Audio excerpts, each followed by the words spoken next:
Hello everybody. You join me amidst something of a Beatles record buying hot streak this week. This is in fact the second bundle that I am unpacking this week. I already unpacked a box of them yesterday. I did record it, but I haven't yet posted it on YouTube. So this is going to be a double header, I think. This is going to be part two. I've got a box just down to my left. I haven't looked at what's in it. I've just taken some reasonably heavy duty plastic off from around it. So there is a lot of records here. Some of them are more interesting than others, so some of them I might dance across a little bit. I think I got them for a fairly good price, but as ever, it comes down to condition. If they're all knackered, then I haven't got them for a good price. But hopefully, it's a tidy little lot. So let's just set the camera up and we'll take a look together. So, unbelievably, I've bought a third lot this afternoon. I tend to find that I can go weeks not finding anything to buy, and then I'll find a load in a very, very short space of time. So you can see what I'm talking about. This is a lot of records. So, yeah, definitely, I am definitely record rich and cash poor as of shooting this video. Hopefully that should change.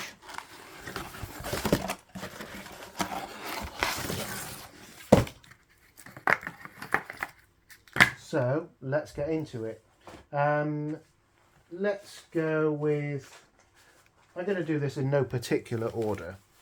I've got a pile of singles here. These 45s, I'm not going to waste your time looking at these. We've got one, not in detail anyway, 2, 3, 4, 5, 6, 7, 8, 9, 10, 11, 12, 13, 14, 15. I don't think any of these are terribly rare or sought after, so that's why I'm dancing across them a little bit. I'm going to take a look at the picture sleeve ones though. I've lost count. There's a McCartney one, there's a George Harrison one.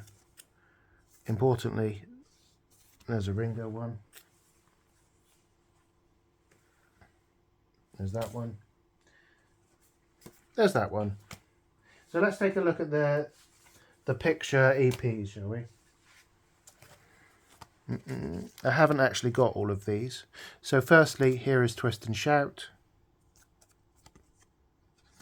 It's a UK copy and it will be in mono because they all were. Condition wise, looking pretty decent. Here we have the Beatles hits. I've got a nice copy of this, so I won't be keeping this. I don't think I'll keep any of the EPs, to be honest. They're sweet enough, but I don't really feel the need to keep them. Here's the Beatles number 1. That's in really nice condition.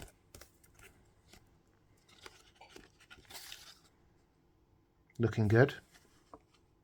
Very nice. I really don't know a whole lot about these EPs, to be completely honest. We've got a matching pair of All My Lovin'. Let's just have a look at the one in the better sleeve. Yep, looking pretty tidy. So that's a nice start. Off to a decent start already. There's a couple of, there's this from McCartney.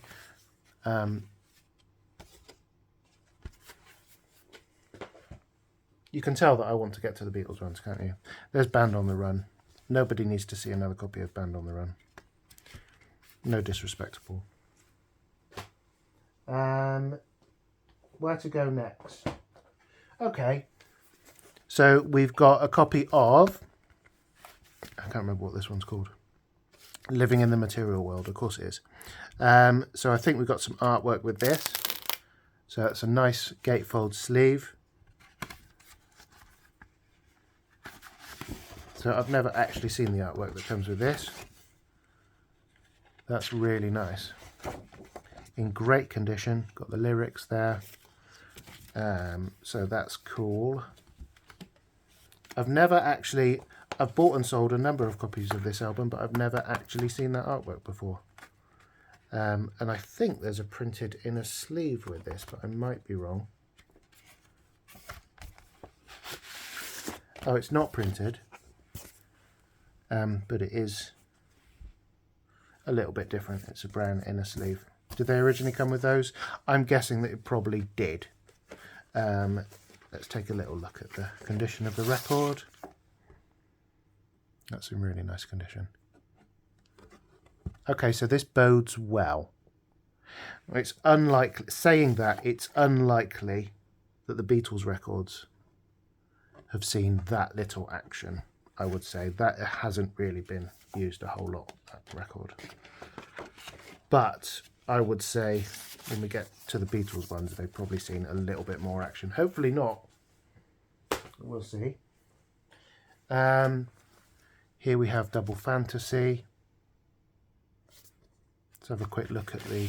Right, okay, so we've got the printed inner sleeve with the lyrics, and we've got a nice copy of Double Fantasy there, but it desperately needs a clean.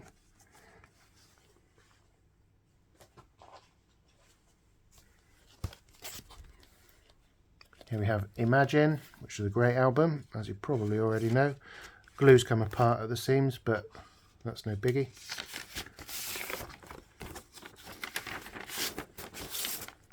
Condition wise, there's side B. That's looking nice. And side A. So if the really interesting ones, i.e. the Beatles ones, are half as good as these, then I'm on to a winner. So now we're getting into the real reason that I bought this lot. So we have a copy of All Things Must Pass. This is already maybe spoken for. Hi, Mr. Haynes, if you're watching. So the hinge of the box is intact, so that's good. Although that's ropey. These boxes were horribly designed. They really were not designed for longevity at all. You'll see that that's come apart as well. Very, very rarely will you see a decent example of that box, but at least we've got the hinge there and it's basically intact, so that's something. So the box is all right. It's not beaten. So let's put the box to one side.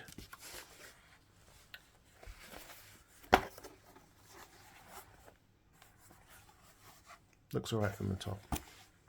Let's check out the records. So we've got all of the inner sleeves. I love these records because they're a bit bonkers.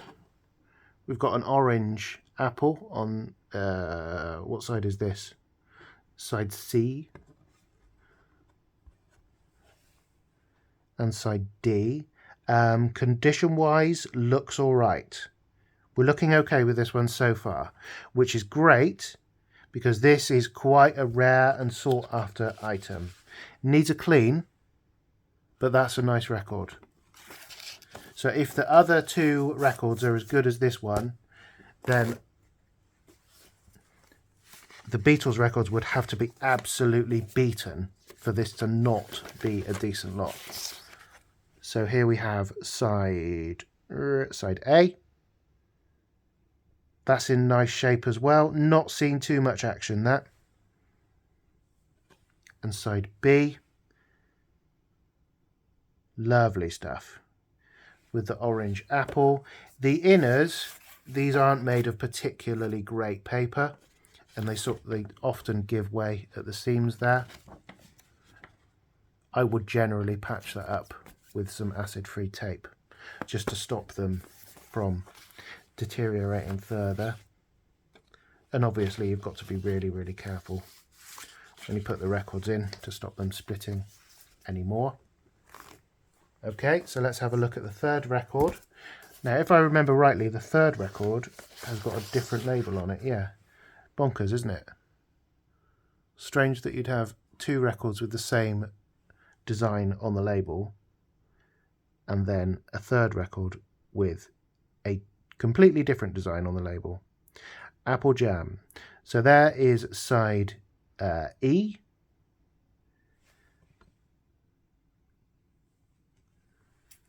And F. Am I right in that? I prefer using letters rather than numbers. Don't ask me why. As far as size of records goes, that is a pretty nice copy. I think they originally came with posters. There is no poster with this. Just like there isn't a poster with my own personal copy. I think you can live with that because that's a pretty tidy copy otherwise of All Things Must Pass. Better than most anyway, I would say.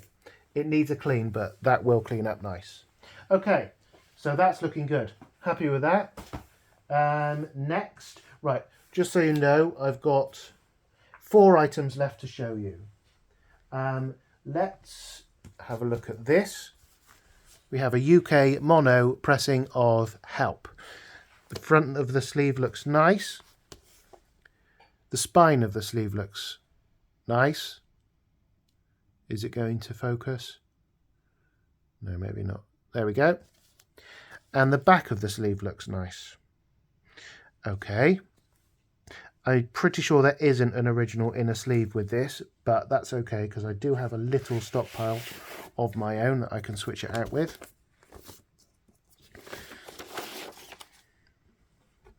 So here is side A. I don't like to sort of be too effusive in this light. It's not the best light. Sometimes I go, ooh, that looks amazing. And then in the cold light of day, it doesn't look so good. But I'm not seeing any immediate signs for alarm there. That's looking like a pretty decent copy. Once again, that needs a clean. We've got Matrix 549-2 on side A and 550-2 on side B. They were pretty standard, these pressings. Not too much variation in the labels and stuff until slightly later ones had Times New Roman font on. But that is a decent, certainly once I've had the record cleaned, try and clean the sleeve up a little bit, switch this out with an original period inner, that is quite a nice copy of Help. That'll be worth a few quid.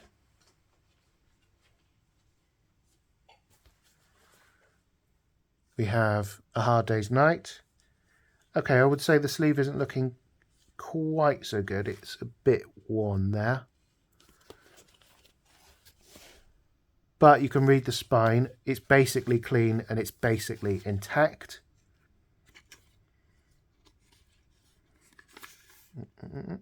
I showed you one of these just, less than a couple of weeks ago, which sold today, and surprisingly, I must say, it didn't go for a whole lot of money. I didn't lose any money on it, but I was sort of hoping it might go for a bit more. But then, that's the game we play with eBay. That's looking pretty tidy once again. And similarly to what I said about Help, there's not a whole lot of variation label-wise with these early mono parlophone pressings. We've got Matrix XEX481-3N on side A and 482-3N on side B. Pretty cool. I've seen plenty of them, but that is quite a nice copy. Once again, get the record clean. Try and tidy the sleeve up a little bit. It's not beaten, but it's a little bit grubby. Some of that should clean up a little bit. Once again, it's got to be worth 20 quid all day, hasn't it? Maybe a little bit more. So, two more. I told you it was a huge bundle, this one. Here we have a copy of Abbey Road. These always, if they are in good condition, they always sell quite nicely. And if you haven't watched part one of this, because I've decided I'm going to call them part one and part two. If you haven't watched part one, then there's a different copy of Abbey Road that I show you on that. Okay, so as far as the sleeve goes, it's not terrible, but needs gluing there, which is no problem. There's no inner sleeve. I believe this to be a first pressing. We've got YEX749-2 on side A. That is very dull. That really desperately needs a clean. It's got loads of very careless finger marks all over it. But hopefully it should clean up okay. We've got a little bit of a scratch thing, scuff thing going on there as well. I don't know how well the camera's picking that up. I don't think it should cause any particular deterioration in sound, but you never know with records. Here is side B. We've got 750-1 on side B, and we've got no mention of Her Majesty at the end there. That makes it a first press. Also, we see in later pressings that 33 1/3 was moved over slightly to the right. So that is a nice first press of Abbey Road. It doesn't have it's got the slightly later sleeve configuration whereby the apple has been realigned with the text, unfortunately, because the ones with the misaligned apple tend to sell for a lot more. However, I think it's a decent copy of Abbey Road. It's not a terrible one anyway. So once again, that should sell for a couple of quid. And lastly, we have Sergeant Pepper's. So this is looking all right so far. It is a mono copy, British pressing. It's got the flip backs at the top of the gatefold. Later copies, you wouldn't see that on. Has it got... Oh, yes. Okay, so brilliantly, it has the insert. Sleeve needs a bit of a clean here. That's probably price tag removal there. So that is important. Obviously, that adds to the value quite considerably. So we might be looking at, with the exception of All Things Must Pass, we might be looking at the best item here, I think. So we've got Matrix 637-1 on side A. That is quite a nice record. There's not a hell of a lot of damage there. Once again, it's absolutely bogging. It really does need a clean. But it doesn't look like it's been abused, other than some mucky fingerprints. And on side B... Oh, wait. Aha! We've really hit the jackpot with this one. I've never actually seen one of these before. We've got the really, really rare label configuration that does not mention A Day in the Life. So they are like hen's teeth. Provided that plays, I'll get that cleaned up. Provided that plays okay, that is probably worth most of what I have paid for the entire lot. So that is an absolute win. I had no idea that that was included in this bundle, so I am a very, very happy man. And what a note on which to end this little unboxing.